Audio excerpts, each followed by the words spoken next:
You are about to embark on a journey into another dimension, into an underworld hidden deep within every city that usually is visible only to those who dwell in it. But first, please vanquish any preconceived notions you might have conjured from this title of the video, and instead view these next 10 photos with fresh eyes. Try to imagine the life stories of these 10 girls. Visualize their lives, their loves, their jobs, their joys, their sorrows. All except these first 3 are mothers. Like most of us, as daughters, they were raised in good homes and by loving parents and had promising futures.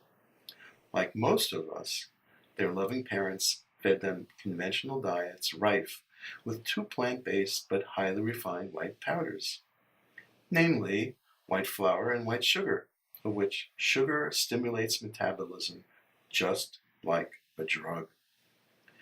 Like some of us, they're addicted to nicotine, and like most of us, to caffeine.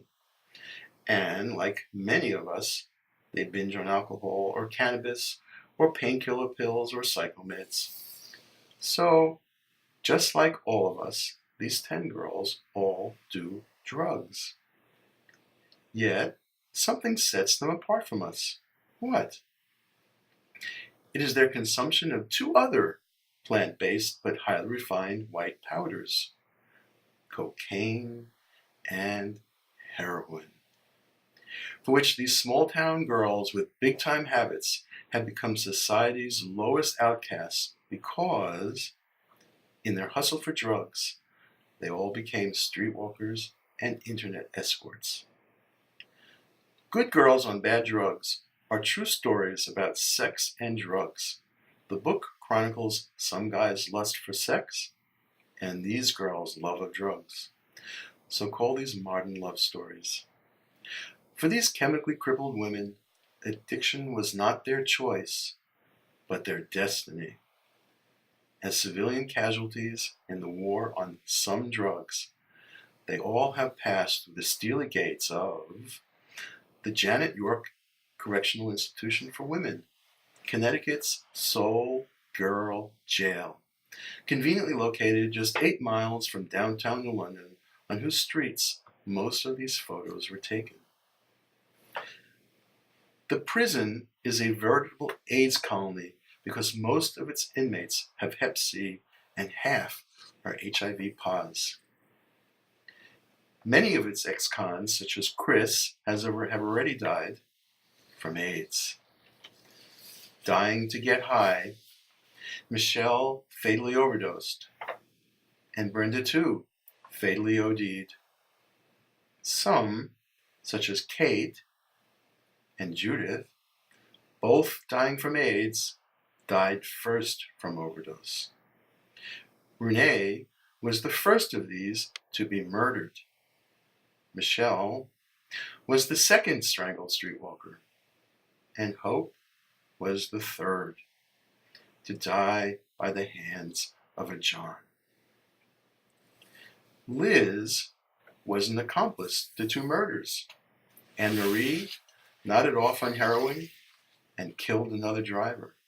Darlene, after her prison break, was hunted in 2 states. Heather robbed 6 banks in 3 states in 6 consecutive days.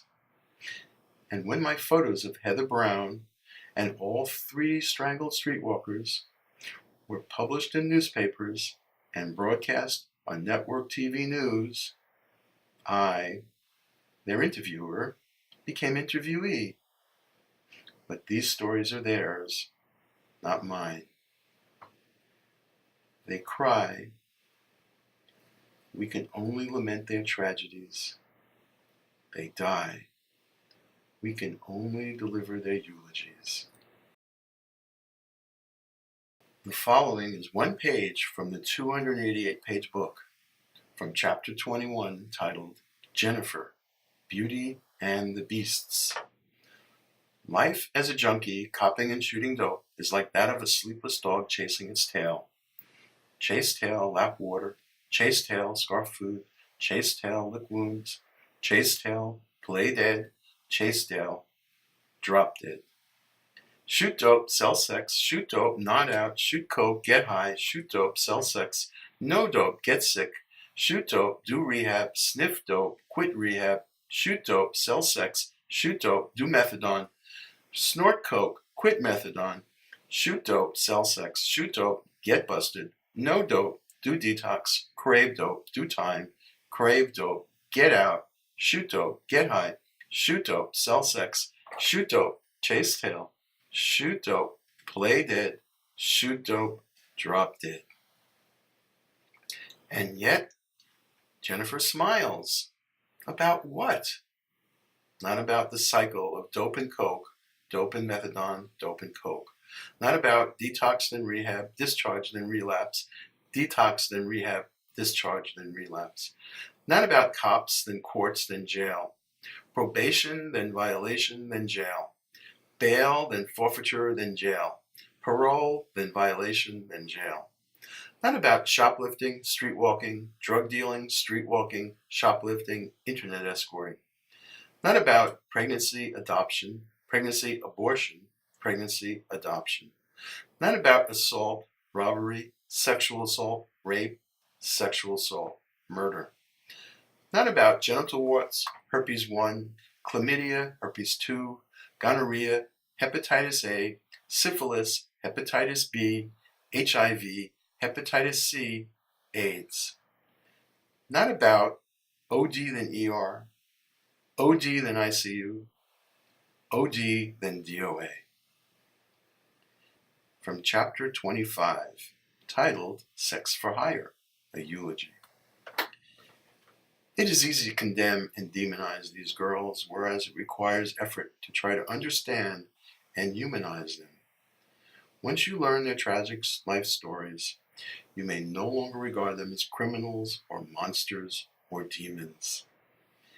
Demons surely lurk in the drugs that addicts use, but demons also reside in our fears of those drugs that we do not use and therefore do not know. The war on drugs is losing and drugs are winning. Drugs are more plentiful and cheaper than ever. Until society declares a truce on drugs, prisons remain more overcrowded and more underfunded than ever. A year in jail costs almost the same as a year at Yale. While she may yearn for an education, the drug addict and sex worker more urgently seeks sedation. She may have a lot to learn, but she has even more that she wants to forget. Sympathize with the drug addict, but avoid hoping to rescue her. She does not want to be rescued. You will achieve greater success in trying to save the dolphins, the manatees, the mermaids. Sympathize with the sex worker, but be wary of the woman on the streets. Not because she sells her body to dregs, but because she sold her soul for drugs. As an IV drug user, she will die young from Hep C or OD or AIDS. As a sex worker, she may be murdered. The funeral procession is endless, so this story eludes closure. Most stories have meaningful endings, but these girls' stories just end. Your Honor, I rest my case.